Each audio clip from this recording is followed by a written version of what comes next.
దేవునికి స్తోత్రం. ప్రియమైన సహోదర సహోదరులకు శుభాభివందనములు. ఈరోజుదేని వాగ్దానం మిషన్ 46:12 కఠిన హృదయుల నీతికి దూరంగా ఉన్న వారులారా నా మాట ఆలకించుడి. చూడండి, ఈ యొక్క మాటల్ని ప్రభువైన యేసుక్రీస్తు వారి లోక జనుల గురించి మాట్లాడుతూ ఉన్నారు. సత్యవంతుడైనటువంటి పరిశుద్ధుడైనటువంటి ప్రభు తన యొక్క జీవ మార్గంలోనికి ప్రతి ఒక్కరూ కూడా రావాలని దినమల్లా చేతులు చాపి ఆయన ప్రేమతో ఆహ్వానిస్తూ ఉన్నారు. అయితే ఈ లోక జనులు మాత్రము ఈ లోకాన్ని ప్రేమిస్తున్నారు, ఈ లోక విషయాల్లో మునిగి తేలుతున్నారు, ఈ లోకము శాశ్వతమని నమ్మేవారుగా ఉంటున్నారు. మరి ఈ లోకం కొరకు ఎంతగానో ప్రయాసపడుతూ ఉన్నారు. అయితే ప్రభు ఈ లోకానికి వచ్చి తన విలువైన ప్రాణాన్ని ఈ లోక జనుల కొరకే ఆయన అర్పించారు, నా కొరకే ఆయన మరణించారని ఈ లోక జనులు తెలుసుకోలేనటువంటి స్థితిలో ఉంటున్నారు.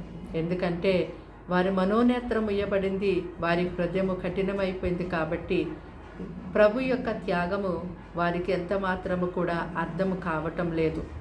అయితే ప్రతి ఒక్కరు కూడా శాశ్వతమైనటువంటి పరలోక రాజ్యములోనికి ప్రవేశించాలని దేవుని అభిలాష. అయితే ఈ లోకము దాని ఆశ ఒక దినాన గతించిపోతుంది. ఈ లోకము శాశ్వతము కాదు. ఈ లోకాన్ని కానీ లోకంలో ఉన్నటువంటి వాటిని కానీ ప్రేమించొద్దని ప్రభువే తెలియజేశారు.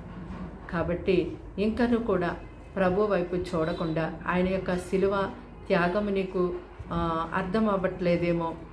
ఇప్పటికైనా ప్రభు వైపు చూసి ఆయన నీ కొరకు చిందించినటువంటి ఆ పరిశుద్ధ రక్తాన్ని బట్టి నీ ప్రతి పాపమును కడిగి వేసుకొని మరి ఆయన యొక్క జీవ మార్గమందు నీవు నడిచినట్టయితే ఈ లోకము దాని ఆశ గతించిపోయినప్పటికీ పరలోక రాజ్యములో యుగ యుగములు కూడా ఆయన యొక్క శాశ్వతమైనటువంటి ఆయన మహాకృప చేత ప్రేమ చేత ఆయన రాజ్యములో నీవు ఆయనతో పాటు జీవించగలుగుతావు.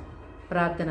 దేవానికి వందనములు, స్తోత్రాలు, స్తుతులు చెల్లిస్తాం తండ్రి. మాటలు వింటున్నాను బిడ్డలు నీ రక్తంతో కడిగి ముట్టి స్వస్థపరచండి. వారికి వారింటి వారికి నీ గొప్ప మహారక్షణ కలుగు చెయ్యండి దేవా. ఇదిగో తండ్రి, ఈ లోకాన్ని ప్రేమించేవారుగా ఉంటూ ఉన్నారేమో, ఇంకాను కూడా నీ యొక్క త్యాగం అర్థం కాకుండా జీవిస్తున్నారేమో, ఎంతో కఠిన హృదయులై ప్రభు నీ ప్రేమను గుర్తెరగకుండా ఉంటూ ఉన్నారేమో.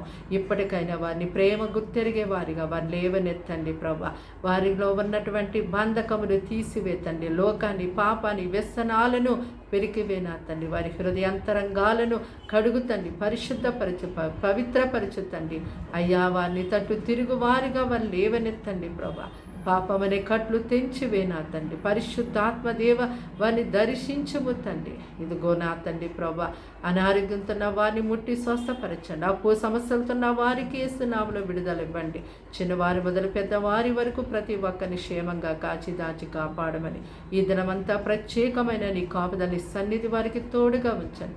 ఎలాంటి తండ్రి సమస్యల్లో శోధనలో వారు పడి ఉన్నారో ప్రభా, ఈ సమయంలో బలమైన హస్తం వారి మీద చాపి వాటి నుంచి విడిపించండి దేవా.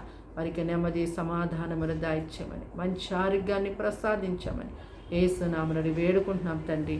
ఆమేన్.